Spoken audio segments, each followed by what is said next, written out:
Voici l'histoire d'un prince.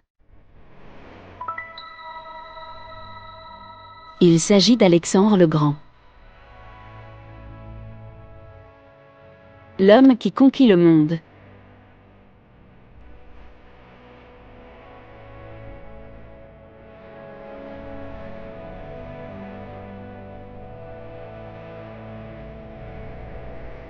Son père, Philippe de Macédoine, le roi balafré, ne connaît que la guerre, le vin, et les femmes.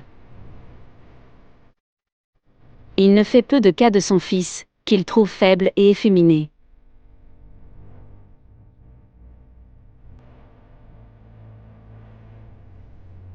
Comme tout enfant de son âge, Alexandre suit des cours collectifs parmi ses camarades.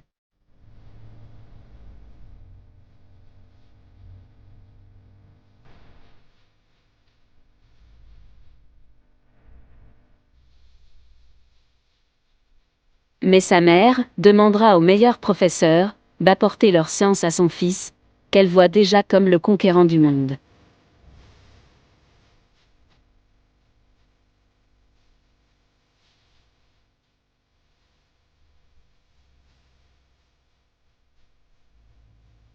Alexandre sera très vite attiré par le monde équestre.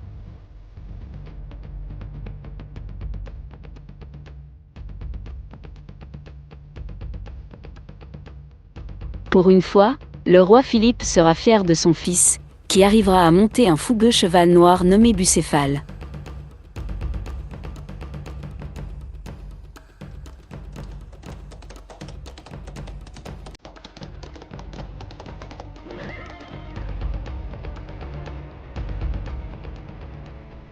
Mais l'ivresse aidant, et l'arrivée d'une nouvelle femme, mettra le roi Philippe dans un état second, allant jusqu'à répudier son fils.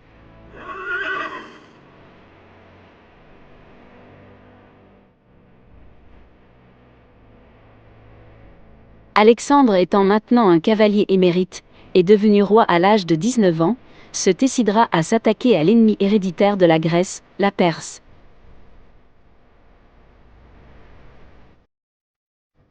Ayant récupéré une bonne partie des armées de son père, Alexandre ira de victoire en victoire, et forcera le roi Darius à s'enfuir.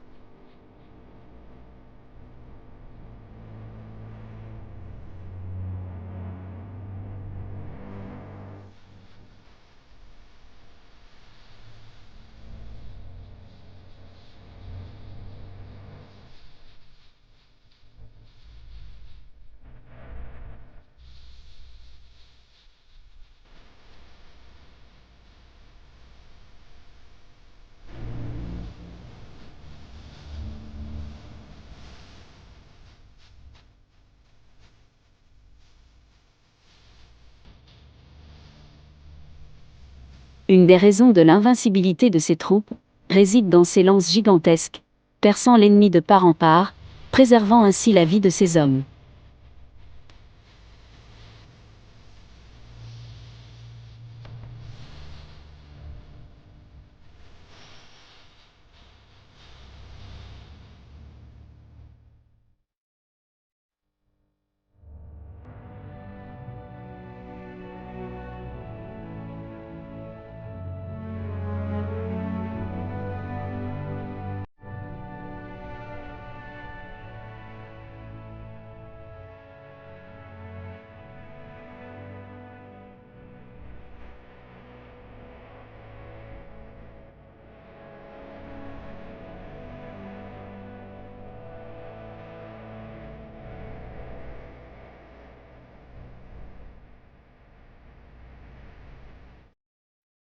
Ses conquêtes seront sans limite. Et après la Perse, cela sera l'Égypte. Puis il fera de Babylone sa capitale.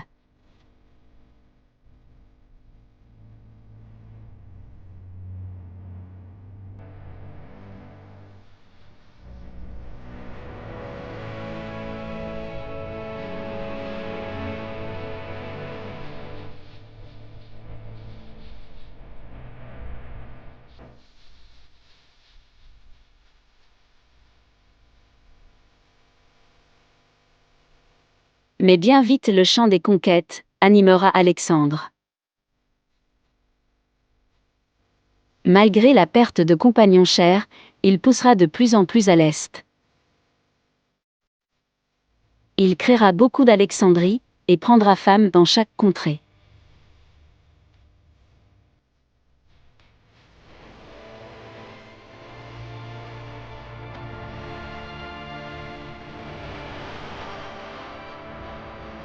Ces 10 ans de périple l'amèneront jusqu'aux portes de l'Inde, où une force spéciale mettra à bas ses armées, son cheval bucéphale et ses ambitions. Cela sera le combat entre l'homme et l'éléphant de guerre. Défait, ses armées se disloqueront, et il rentrera à Babylone avec une fièvre mortelle, qui l'emportera très vite.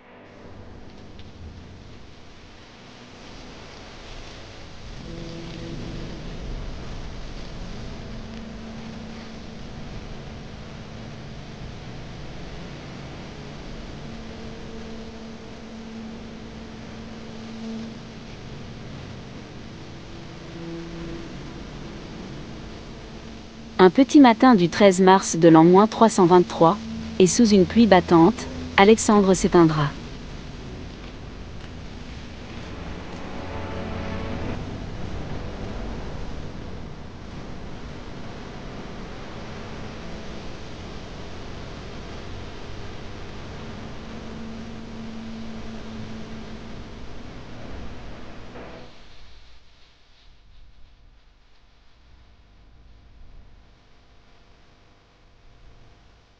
Il nous laissera pour un temps, une des merveilles du monde antique, le phare d'Alexandrie.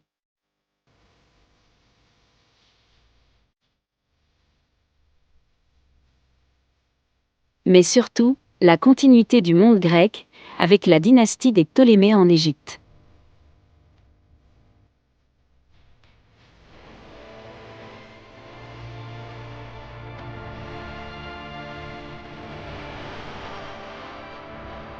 Voici donc le début de sa légende mythique, qui inspirera beaucoup d'autres hommes.